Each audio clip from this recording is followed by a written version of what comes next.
Now I want to talk about A Quiet Place. Okay. Because that's the most recent one that I've seen. So it's the freshest in my mind. And it's a movie that I actually like, but it also irritated the ever-living hell out of me. Okay, why did it irritate you? Because it was one of those things where once I started asking one question, I found myself asking other questions. And they just kept piling on top of one another until the world that they were building stopped making sense to me. Or the world that they were living in, rather, stopped making sense to me. Well, for instance. Okay, so the premise of the movie, it's, what's his name, John Krasinski? Yep. He wrote and directed it. Did a great job. He wrote it with two other guys, though. Did he write it to the... Oh, okay, Yeah. okay. The premise of the movie is, I guess aliens invaded at some point in the past. They destroyed a lot of shit. You find out through newspapers and whatnot that their whole deal is sound. Like, they can hear really well. So, you can't, if you're going to survive in this world, you can't make a lot of noise. Like, you and I would be safe right now. Well, because we're in a studio. We're in a studio. Sound doesn't really get out of here. So we're cool. So, like, this is a world populated only by audio engineers and people in apocalypse bunkers, baby. That's the thing is, like, the thing is, they show clips of papers that let them know that they figured it out. Like, Yeah, the world they did figured out figure that it it was out. sound pretty early on. And that's one thing that was one of the questions that hit me is like, if they knew it was sound, it seems like they could have figured this thing out Super real fast. fast. Like, so John Krasinski and his family, the first thing, so they're living out like in this Amityville horror house in the middle of the field, and the contention I have is, if you're dealing with monsters that could hear you, don't live in the middle of the open nothingness where the slightest sound echoes for who knows how long. Like, the biggest question I had walking away from this is, why didn't they just live by the waterfall? Yeah, I mean, obviously they, I thought about that, but I was like, probably not that practical. They would have had to walk out there and set up their house by the waterfall, and then they got all this housing and they had no electricity out there. Well, that's okay. They could talk normally. They could have all the babies they want. Yeah, but the problem is, it's like, I mean, with no electricity, life would be pretty fucking hard. Well, it's not exactly. It was already pretty hard, but I mean, they would just they would have water, I guess. But they had no shelter. The electricity thing then also, you can't build anything. How do they have electricity? A generator generates a lot of noise. We're back. All right, recording stopped for a little bit, so unfortunately we missed a lot of juicy technical tidbits. But we'll go back over them because I think they're actually kind of interesting things to talk about.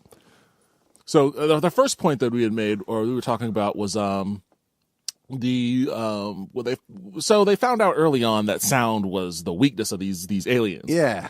And the idea that they wouldn't have been able to immediately stop the alien invasion once they found out that it was sound, well, was a little bit preposterous, because the way that they actually did it was the little girl's earpiece, like the main girl, I can't remember if I explained this or not, but the main girl is deaf. The little daughter, she's deaf, so she has like a hearing aid. And whenever an alien is around her, it causes like a feedback to her hearing aid. So yeah. And that feedback also ends up hurting the aliens. Like, I guess they can hear that. It's at like a frequency or whatever that. Yeah, they seem to be quite sensitive at that frequency. I mean, because it's not loud coming off that thing. Yeah. And it bums them way out. Yeah. So what you were talking about was, the different types of sonic weaponry that we already have, and even just the amount of sonic pressure that a bomb creates at explosion would have been more than enough to not only bum these dudes out, but kill them. Yeah, I mean, I'm assuming that, like, I don't know how their little face plates work. I mean, maybe their face plates, like, only open up when they're using their ears or something. But, I mean, anything with ears that are that sensitive where they could hear that fucking thing go off, all that, the space shuttle. Yeah. They could hear that thing that far away and be there that fast. Their ears have got to be crazy sensitive. Yeah. I mean, a bomb is extremely loud. Even if it didn't blow them up, if they just heard it, it could explode blast out their ears. Guns are loud. Right. I mean, it's kind of like, whenever in like war movies or games or whatever, whenever there's like a bomb or something, it's like, boom, sound drops out. Yeah, totally. Like it fucking ruins your shit. Yeah, the reason, and the thing is that most people don't realize, because if you hear a burst of pink noise, it's noise at every frequency, right? So white noise is like shh, pink noise is like it's still got that shh, but it also has all the low frequencies too. So a bomb blowing off, it sounds like if you're close to it, it goes. It sounds like it's like really low and stuff, but it's making a bunch of high frequencies too. That's why when your ears start ringing, they're ringing me, because that's the frequency that particularly, So you've got these little things in these little hairs in your ears that vibrate at different frequencies, and because remember, everybody, sound is just air vibrating. Yeah, I mean maybe their ears work differently. I don't really know. Man, maybe their ears do work differently. It doesn't really matter. We would have figured that out pretty fast. I mean, we would have gotten some big speakers. We would have pointed it at them. And if it was it could only be that one frequency. It just so happened that our thing, it has to be, 10.62 kilohertz. And if it's that, they can't. But anything less, they would have done a sweep and they would have hit it. And then they would have been like, oh, look, they don't like that. And they would have gone back. Oh, they don't like it right there. Oh, they don't like it right there. Oh, okay. All right, everyone. This is a public broadcast. Go ahead and turn your radios, TVs, thing up all the way. Put some earplugs in.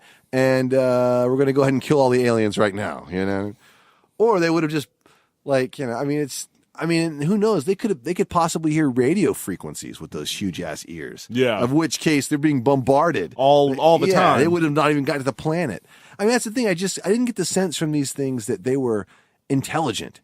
I mean, no, because and that was another thing where it was like that whiteboard that was like, what are the weaknesses? Like their weaknesses that they have like a mindless, insatiable need to run towards any kind of sound that's generated. Yeah, I mean, I'm kind of wondering. It's like, how did these guys master interstellar travel? That's a great question. Did a comet just go by their planet really close and it made a lot of noise, so they all ran and got on it, and they just happened to bump into Earth, and then they heard like an AC/DC concert and was like, this way. And I had the idea that maybe a much more intelligent species brought them as kind of like weapons to clear us out. Clear out the people. So they were going to move in.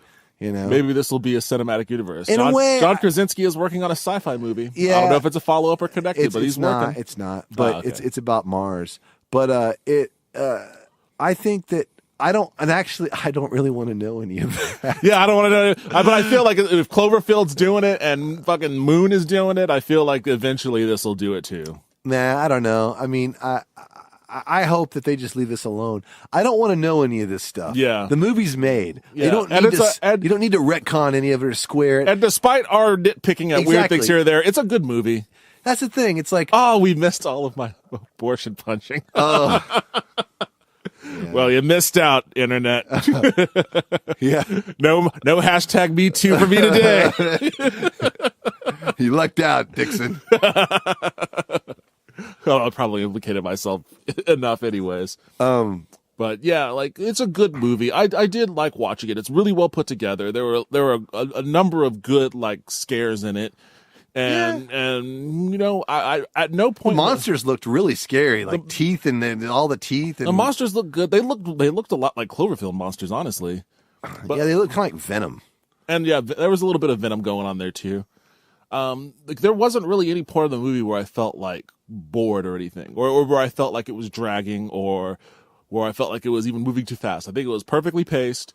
And it focused on the people. There was a character growth for the daughter. I thought that was a really good story about, she was the reason why her little brother. I mean, she really wasn't. I mean, enough for her to blame herself. Well, that's what I was getting at. Yeah. She was. I mean, she gave him the toy that made the noise. He took the batteries, but give him a toy. And then I got to wonder about. You got to figure that. At this point, the kid has probably seen the monsters, at least once. You know what I mean? Yeah, maybe he was young though. He was young, but dude, I don't know. I mean, if you're a little kid and you saw those monsters and you knew they were out there, and everyone around you was dead, and your dad said, "They'll hear you. Don't use these batteries." You know what I mean? if I was that kid, I know me as a kid, I would have done what my dad said. I wouldn't have been fucking around with the batteries. There are a lot of dumb kids, though. I guess so. So, I mean, there's no accounting for a stupid kid. But but the thing is, like, you know, it's the kids that play with matches. Like, they'll play with matches, and they're like, I was playing with matches. I don't know. It started off with that, and you know, you have her whole thing where she blames herself and all that sort of stuff, and now she's really great. She's a great actress, the little kid. And she had really good chemistry with everybody she was on screen with. Like, I liked her and that story arc, and I liked how it resolved itself with, spoiler alert, you know, John Krasinski's eventual and inevitable demise. Like, I thought all of that was really well done. The only thing, if I had to take exception with anything in the movie, like real exception, not like the nitpicky, the sound is weird, not that. Yeah. But like, if I had to pick real actual exception with anything in the movie, it would be just like the last scene. Like, you know, she shoots it with a gun. After everything that you've been through, it ultimately resolves itself by shooting it with a gun. It's America, Devin. I know. It's like it's there's no Constitution. There's no problem that can't be solved with a gun. You know, there's no alien problem that can't be solved with a shotgun. Really? I mean, honest. You know, and then she cocks it like, let's get down to business. I know, you know? It was very like Monster Squad. Yeah, you know? My name is Horace. Like, are you really going to kill all of these guys? All right, good luck. Well, there were only 3. I mean, honestly, they were sitting ducks. I mean, they're so dumb. You know what I mean? They just like get them in here, bang on something, then be like, brr! They're like, oh, Jesus. And it's like, check this out. Eat shotgun. You know? Yeah. I mean, and how awesome would that have been? Have been like, the funny thing was they didn't even get scared. They were coming full blast. Obviously, they somehow knew that one had been killed. That's the vibe I got, or maybe it was just the noise. You know what I mean? But you'd think if their ears were that sensitive to the point, and they knew that, and they hated the noise that much, they wouldn't have been running towards it. They've been like, they've got the frequency. Let's get the fuck out of here. You know what I mean? Yeah, we've been made. You know. But yeah. The funny thing is that, I mean, going back to what we were saying a second ago. All this stuff is you know, it is what it was what it was. It was great. I didn't need any of that to be, you know, it was about the people, right? You know, and you know, it was a character movie. Yeah, the setup could have been allegorical. What I really like about the movie, though, what I loved about it, one of the things I loved about it was that the premise forced the screenwriters to use the visual medium to show us stuff. And they're pretty heavy-handed. They might have been a little heavy-handed at times. What is the weakness? Yeah. I'm not really sure why he would have written that. Yeah. You know what I mean? But they showed us. They didn't tell us. You know, I didn't have to sit and listen to any dialogue. And a good example of which, and going back to hop back to Ready Player One, there was that scene where they trick the one dude and he thinks he's still in the Oasis, but he's in his office. Ben Mendelsohn. He thinks he's in his office. And there's that scene where they go back and they have to explain it to the audience. Oh, he's yeah, like, he's still in his feed. We jacked into his feed. He's like, so we don't. Yeah, that's how we did it. And I literally out loud said, okay, we get it. You know, it's like, Jesus Christ, guys. You know, you don't have to be that heavy-handed. When I saw them when they were all still their avatars, they were in the Oasis. Yeah. You know what I mean? All you would have had to said for the slow people would have been like, has he caught on yet? No, he's buying it. And that would have been it. You know, it would have worked with the story. Again, I really don't like that in movies. And this movie avoided a lot of that by the nature of its premise. Yeah. You know, I don't think, and I guess they could have sign languaged a bunch of exposition, but they didn't. They didn't. It was great. It was focused. You got everything you needed to get. You know, that's the thing. If a screenplay, in my opinion, is done well and done right, you should be able to get all the important stuff from just watching the show. If you turn the sound off and you watched it, you should be able to mainly get what is going on and where they are, the main premise of what's happening. If anyone has to explain a bunch of stuff to you, then someone fucked up somewhere. I mean, and granted, there are probably exceptions to that rule, but still, I mean, I think you could probably watch Star Wars with the sound off and know exactly what the fuck was going down, you know? There isn't, and then that's a very good point about A Quiet Place. Like, I didn't really think about that, but I guess because there's not a lot of dialogue. No. And really my movie going experience for this, I saw it at Alamo Drafthouse. It kind of gave me anxiety, not because of the movie, but because like they had a silent menu. So they were really stressing like they weren't prohibiting you from doing it, but they were stressing not ordering food that makes noise, like crunches or anything like that. So like they were really. My brother said that about the movie because he saw it before I did, and I didn't understand what he meant. I was like, yeah. He was, you got to be really quiet. And then when I got the movie, I was like, oh, because there's just no sound in the movie barely. And at one point, I got to go to the bathroom and I brushed the seat in front of me, and it was like, I was like, holy shit. Well, you see, and that gave me anxiety because then like most of the movie, I'm like, am I gonna sneeze? I think I gotta sneeze. Oh my God, I'm gonna make a noise. I'm gonna make a noise. Like I can't be the only one making a noise. Nobody around me is making a noise. It's like, oh God, I gotta get up. I'm gonna shift. But that's gonna be so loud. I can't shift. And I had like a chicken yakitori. I was like, I gotta get this yakitori stick just right. Pick it up. Make sure I don't clatter my glass. Got it. All right, good. Am I chewing too loud? I think I'm chewing too loud. I can hear myself chew. It sounds like a nightmare in here. Like that's funny. Yeah, it was just outside of the movie, the actual experience of being in a packed theater where everyone is silent. Yeah, not good for people with anxiety. Yeah, I was actually like the jump scares were good moments for me because I was like, okay, I'm gonna shift. Yeah. Oh, loud noise. All right, I'm gonna drink my beer. Yeah, totally. Yeah. It's a good movie, though. I would recommend it. I definitely, and see it in the theater. Although you could see it in your house, but see it in the theater. It's good. It would be a good movie to see with other people. I think. I think all horror movies in general are probably better viewed in the theater with other people. Yeah, I agree. That collective vibe, but that was good. It was done well, and even though the aliens would have been toast by our superior mastery of the sonic spectrum. Because that's the thing. It's like they're really in the wrong place. They picked the wrong. It's just like species. it's just like the aliens on Signs. Like you come down to a planet that's 75% water, and water's your weakness. Yeah, exactly. Like, you come down to a planet where we have like complete and total mastery of sound because that's how we communicate. Yeah, we have mastered that part of the spectrum, bro. We got dubstep down here, yeah, really. What I'm saying? Oh shit, Key and Peele will tell you how much that'll fuck you up. Exactly, dude. Skrillex could have saved the world. You know what I mean? Yeah, seriously.